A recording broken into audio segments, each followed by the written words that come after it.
woman stepped inside the shop to thank Daniel properly, setting her bag down and crouching so she could smile at Lily. "Is this your helper?" she asked warmly, nodding toward the little girl.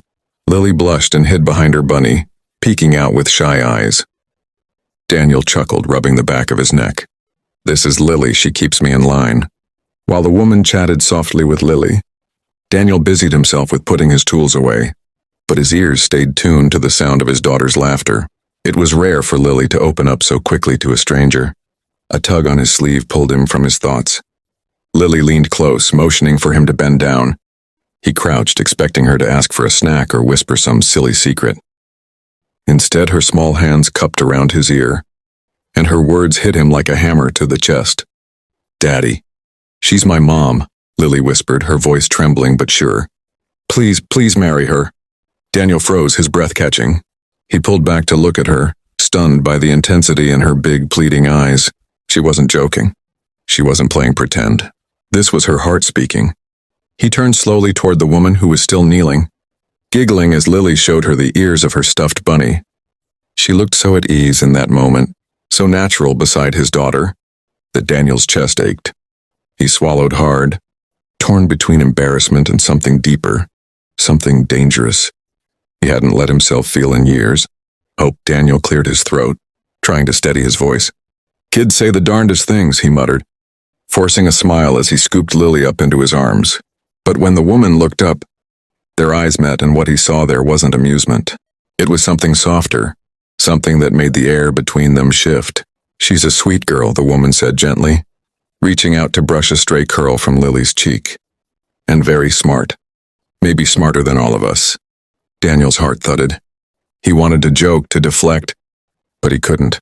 The way she spoke to Lily, the way his daughter leaned against her, like she already belonged there, it was disarming.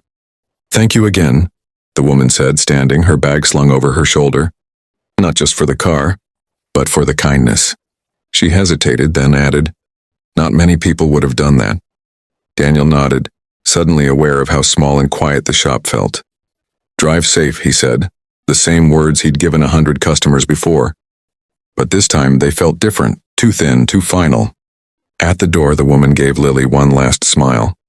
"Bye, sweetheart." "Bye." Lily's voice wavered as she hugged her bunny tighter. Then, as the woman stepped outside, she whispered fiercely to her father, "Don't let her go, Daddy, she's the one." Daniel stood frozen, watching the car pull out into the night, his daughter's words echoing in his ears. For the first time in years, he didn't just feel the ache of what he'd lost. He felt the stirring of what might be Afi.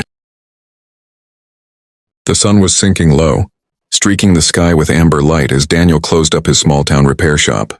His hands were stained with grease, his shirt damp with sweat, but the sight of his daughter Lily humming at the counter, coloring with stubby crayons, made the day's exhaustion feel lighter.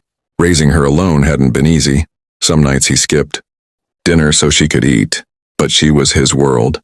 Just as he reached for the shop's light switch, a battered sedan limped into the lot, sputtering and coughing until it gave one last wheeze and died. Daniel sighed, running a hand through his hair. "Guess closing will have to wait." A young woman stepped out, worry tightening her features. Her blouse was neat but worn at the edges, her eyes tired yet kind. She clutched her bag like it carried her whole life. I'm sorry to bother you," she said, brushing damp hair from her face. "It just stopped on me. I don't have much money, but could you take a look?" Daniel glanced at Lily, who had perked up at the sound of the car, then back at the stranger. He could see the anxiety in her posture, the embarrassment in her tone. He gave a small nod, his voice steady.